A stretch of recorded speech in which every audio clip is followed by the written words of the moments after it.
بسم الله الرحمن الرحيم. إنا أوحينا إليك كما أوحينا إلى نوح والنبيين من بعده وأوحينا إلى إبراهيم وإسماعيل وإسحاق ويعقوب والأسباط وعيسى وأيوب ويونس وهارون وسليمان وآتينا داود زبورا ورسلا قد قصصناهم عليك من قبل ورسلا لم نقصصهم عليك وكلم الله موسى تكليما رسلا مبشرين ومنذرين لئلا يكون للناس على الله حجة بعد الرسل وكان الله عزيزا حكيما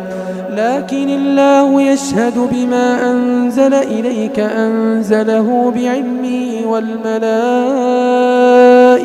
يشهدون وكفى بالله شهيدا إن الذين كفروا وصدوا عن سبيل الله قد ضلوا ضلالا بعيدا إن الذين كفروا وظلموا لم يكن الله ليغفر لهم ولا ليهديهم طريقا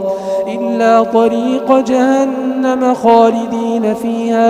خالدين فيها أبدا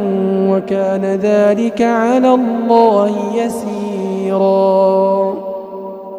يا أيها الناس قد جاءكم الرسول بالحق من ربكم فآمنوا خيرا لكم